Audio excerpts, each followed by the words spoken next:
આશીષભાઈ accident થયું છે. કાંઈ નહીં, શાંતિથી ફરો અને કોઈની હરી ના કરો. તમને કપડાં કોણ લઈ આપે फूल है गुलाब का, खुशबू लिया करो, लारी है गरीब की, पैसा दिया करो. જીભ બરવા લાગે. કેટલા વાગ્યાના ઉઈ ગયેલા? 5 વાગ્યાના ઉઈ ગયેલા. ઉઠ્યા 9:30 વાગે ઉઠ્યા. હે ગાઈસ, જય શ્રી કૃષ્ણ. કેમ છો તમે બધા? આઈ હોપ તમે બધા મજામાં હશો. એન્ડ આજે આપણે વિચાર્યું છે કે આજે આખો દિવસ વ્લોગ કરવાનું થાય છે અને છેલ્લા કેટલા ટાઈમથી મેં વ્લોગ અપલોડ નહીં કર્યા. સો ટ્રાય કરીએ હવે આપણે કે ડેલી વ્લોગિંગ ચાલુ કરીએ. થોડું તમને બતાવું મારી લાઈફ વિશે કે હું આખો દિવસ શું કરું છું. એમ તો કંઈ ખાસ કરતો નહીં, પણ તો પણ બતાવીશું આપણે. એટલે આજે શનિવાર છે એટલે મારો વિચાર એવો છે કે આજે હેર ઓઇલિંગ કરવું છે. છેલ્લા કેટલા ટાઈમથી હું ખાલી શેમ્પૂ કરી દઉં છું, હેર ઓઇલિંગ નહીં કરતો. સો આજે હેર ઓઇલિંગ કરીશું. અને બીજું કે આજે આપણે શૂટ કરવાનું છે. સો આજે કેમેરો છે ને, કેમેરો ચાર્જમાં મૂકી દીધો છે મેં. હવે આજે હું પહેલી વાર હું કેમેરામાં શૂટ કરીશ. જોઈએ હવે કેમેરામાં શૂટ કેવું થશે કેવું નહીં. તો બસ કરીએ આજના દિવસની શરૂઆત. ચાલો, મેં વ્લોગિંગ ચાલુ કરી છે. વ્લોગિંગ દેખાય? મેં વ્લોગિંગ ચાલુ કરી. મેં કીધું આજે વ્લોગ બનાવું, બરાબર ને? મેં એવું વિચાર્યું કે આજે વ્લોગ બનાવું તો વ્લોગિંગ ચાલુ કરી છે. બનાવ કે નહીં? હે બનાય ને? બસ મેક્સુ ભાઈ, મેક્સુ ભાઈ, ખાવું પીવું ઊંઘું. તો હેર ઓઇલિંગ કરવા માટે મેં આ વાટકી તો લઈ લીધી છે, પણ જો આ વાટકી કાળી થઈ ગઈ ને તો મમ્મી બહુ બોલવાની છે. વિટામિન E કેપ્સ્યુલ, આ કેપ્સ્યુલ ફ્રીજમાં મૂકી દીધી તો એટલી કડક થઈ ગઈ છે ને. હવે આને આપણે થોડું ગરમ કરી લઈશું.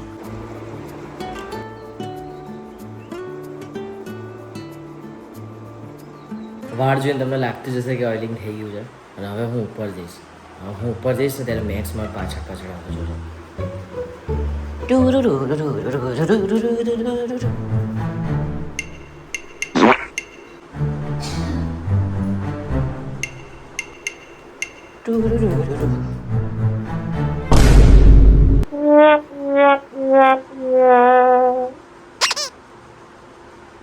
એના નહીં આવું હોય કદાચ આવું બને ને એટલે. તો બંટીએ કેટલા વાગ્યાનો ટાઈમ આપ્યો હતો? 1 વાગ્યાનો. અને 1:30 વાગે આવ્યા ભાઈ. 1:30 વાગે અમે લોકો શૂટ ચાલુ કરીએ છીએ. તો અત્યારે અમે લોકો શૂટ કરે અને બંટી તો જો, અરે વાહ, દેશી કલાકાર. વિક્રમ ઠાકોર બંટીની રીલ બનાવે છે યાર, બહુ મસ્ત છે. તમે જોજો, મજા આવશે. અને એ કેમેરામાં શૂટ કરીશું. હવે આજે ને હું પહેલી વાર કાઢું છું કેમેરો. છેલ્લા કેટલા ટાઈમથી કેમેરો લઈ રાખ્યો છે, પણ એમાં મેં એક રીલ શૂટ નહીં કરી. એટલે કર્યું છે પણ અપલોડ નહોતો કરતો. તો આજે ફાઇનલી કેમેરામાં શૂટ કરીએ, જોઈએ મજા આવે છે કે નહીં આવતી. મને તો વધારે છે ને ઇઝી મોબાઈલમાં લાગે છે. મોબાઈલમાં છે ને આ હવે થઈ જાય, આમ કરીને શૂટ કરીએ, આમ પકડી દે, આમ પકડી. આમાં બધું સેટિંગ ને બેટિંગ બધું કરવું પડે. સેટિંગ મોબાઈલ કઈ બોલાતા સેટિંગ બેટિંગ કરતા આવડે નહીં મને. સેટિંગ કરતા તો આ લોકોને બહુ સારું. વાહ, અમારી સોસાયટીમાં લાગે છે જો, ફોરેન જેવું લાગે છે ને, ગજબ. તો કેમેરો સેટઅપ થઈ ગયો છે અને અહીંયા ઊભા રહીશું અમે લોકો અને ત્યાંથી શૂટ કરીશું. વરસાદ આવે છે ને એટલે થોડી ગરમી ઓછી લાગે છે. બાકી ઉનાળામાં તો અહીંયા ઊભું જ ના રહે, એટલી સખત ગરમી લાગે. આમ કહેવાય ને, રેલા ઉતર. મમ્મી, તમને કપડાં કોણ લઈ આપે છે? પપ્પા. જો તમે બીમાર થઈ જાઓ તો વધારે ચિંતા કોને થાય? પપ્પાને. તો હવે કહો, તમારો ફેવરેટ હીરો કોણ છે? મને આવું વાતાવરણ હોય ને તો બહુ મજા આવે. આમ એવું થાય કે કંઈ કરવું જ નહીં, આરામ કરીએ. પણ તોય અમે લોકો રીલ શૂટ કરવા આવ્યા છીએ, કામ તો કરવું પડે. બોલ, તારા કઈ બનાવવાની છે રીલ? ચલ, આની શૂટ થઈ ગઈ છે, હવે આની બાકી છે. મારું તો ખબર નહીં કરીશ કે નહીં કરું, પણ પેલા આ લોકોને પતાવી દેવાનું આપણે, કેમ કે આપણે તો સેવા કરવા જ પેદા થયા છીએ. તો અત્યારે અમે લોકો જઈ રહ્યા છે પકોડી ખાવા માટે. બંટી એવું કહે છે કે ભાઈ ચલો આજે હું તમને બધાને મારા તરફથી પકોડી ખવડાવું. તો મેં કીધું ચાલ ભાઈ, શું વાંધો છે, આપણે મફતમાં ખાવા મળતું હોય. અનિરુદ્ધ, સાચી વાત છે. તો વાંધો નહીં, શું કહેવું? તો ખવડાવીશ છે. હેડો, બંટી તો ખવડાવી દે. 500 નોટ છે, સારી દેખાય. એ વપરાશે કે નહીં વપરાય? એમાં ગાંધી બાપુ નહીં પડે. આમાં ગાંધી બાપુ છે જો, અહીંયા જ છે, આ સાઈડ જ છે જો. તો ચાલો જઈએ હવે. અને પેલા બોલાય ને, બહુ મળે. આવો ના એ બાઉ ચાલ. હા, સ્કાય તો જો આજે ગજબ લાગે ને અનિરુદ્ધ. મને બેસવા દે.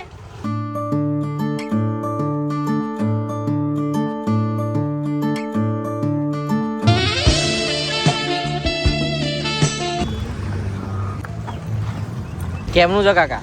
बढ़िया बढ़िया બઢિયા જલસા ને? तुम्हारे जो नाते જો આ કાકાએ લખાયો વાંચ. આ વાંચ. फूल है गुलाब का खुशबू लिया करो लारी है गरीब की पैसा दिया करो ફ્રીમાં આ તારા માટે જ લખી જો ફ્રી વાળાને આ જ આ વાંચ આ તારા માટે જ છે. पहले चेतावनी लिखी है આ તારા માટે જ છે. આ તારા માટે મફત આવે ને એના માટે જ છે. બરાબર લખાયું છે એટલે ઉધાર કોઈ માગ જ નહીં. चेतावनी लिखी हो ચેતવણી લીખી है. मुंह उधार मांगी सब मारसे लिखा है पीछे बोर्ड पे लिखा है उधार वालों को क्या क्या लिखा है बोले? वक्त है नाजुक तंग है जमाना तुमको उधार दे के हमको क्या कमाना લાવ યાર મન તો આપો વાટકો. मीडियम તીખી તીખી તીખી તીખી सिर्फ तीखी खाएंगे ना હા તીખી.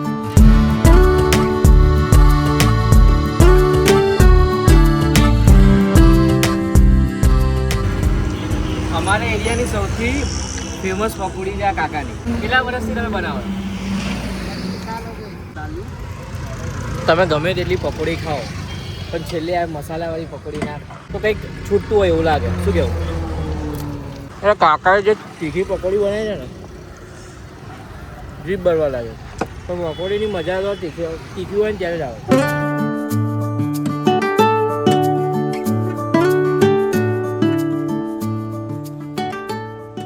કરો ને મસ્તી.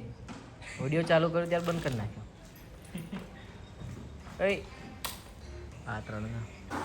ઉતરાય બચારો લઈ જાય છે આ. બસ બસ તો અત્યારે કાલે આ બોલવા દઈશ મને તો અત્યારે વાગે રાતના 9:30 અને મમ્મી હું કેટલા વાગ્યાનો હોઈ ગયા હતા?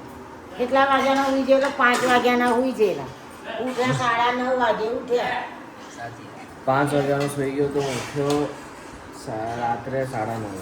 એટલે મારું આવું હું ખાલી 2 મિનિટ યાર એવું વિચારું કે અડધો કલાક આડો પડું સુઈ જાઉં પણ પછી 2-3 કલાક પ્રોપર ઊંઘ લઈને ઉઠ્યું. તો અત્યારે ઘરે ખીચડી ચટણી બનાવી છે તો શું કરી લઈએ નિર્મલ? તો અત્યારે હું છે ને આશીષના ઘરે આવ્યો. તો આશીષના ઘરે કેમ આવ્યો છે હું તમને બતાવું. એને જોશે એટલે ખબર પડી જશે કે હું કેમ આવ્યો. આશીષભાઈ એક્સિડન્ટ થયું છે. આશીષ તો શું કહેવા માંગે છે? આપણે બ્લોગ ચાલુ કર્યા હતા. ગાડી ફાસ્ટ ના ચલાવો. એટલે આશીષનું એક્સિડન્ટ તો છેલ્લા 15 દિવસ. 15 દિવસ થયા એનો એક્સિડન્ટ થયો. પણ આ તો શું અમે લોકો આ ઘરે પડી રહ્યા ને એટલે અમે લોકો આટો મારવા આવીએ કે ભાઈને મળતા આવીએ. તો એને અહીંયા છે ને અહીંયા છેલ્લી આંગળી આવે ને ક્રેક થયું હતું. નહીં ફ્રેક્ચર. ક્રેક કહેવાય ના ફ્રેક્ચર થયું હતું. એની આંગળી ખસી ગઈ હતી. હું તમને અહીંયા જો ફોટો દેખાતો હશે તમને ફોટો મૂકી દઈશું. તો એને અહીંયા ફ્રેક્ચર થયું હતું અને પછી હાથ તો સુધરી ગઈ. અને અહીંયા ટાંકાયા હતા અને આની અંદર ટાંકાયા હતા. એટલે ભાઈને જોરદાર એક્સિડન્ટ થયું હતું. અમે લોકો એલજી લઈને ગયા હતા પણ હવે સારું થઈ ગયું છે એટલે હવે વાંધો નહીં. શું કેવું આશીષ? કમબેક હો ગયા ભાઈ. કમ બેક હો ગયા. હવે શું કહેવા માગસ તું? કાંઈ નહીં, શાંતિથી ફરો અને કોઈની હારી ના કરો. તો તે ક્યાં કોઈની કરી હતી? આના આગળ તો કૂતરું આવી ગયું હતું. કૂતરાને લીધે એક્સિડન્ટ થયું હતું. બાકી ગાડી એની 50-60ની સ્પીડમાં હતી પણ કૂતરાના લીધે બ્રેક મારીને ભાઈ પડ્યો એટલે આવું થયું. અહીંયા બાલ્કનીમાંથી એટલો ઠંડો પવન આવે છે ને એવું થાય કે અહીંયા સૂઈ જઈએ. પણ અમે લોકો છે ને બધા એસી વાળા રૂમમાં જ સૂઈ જઈએ છીએ. આખું ઘર બહાર નહીં સૂતી કેમ કે બહારને એસી ફાવતી નહીં. અને એવું દરેકના ઘરમાં હશે અત્યારે. બધા એક રૂમમાં સૂઈ જાય એસી વાળા રૂમમાં. એ મજા આવે. એની મજા જ કંઈક અલગ છે.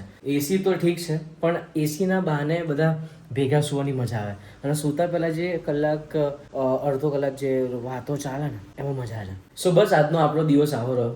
શૂટ કર્યું, પકોડી ખાધી.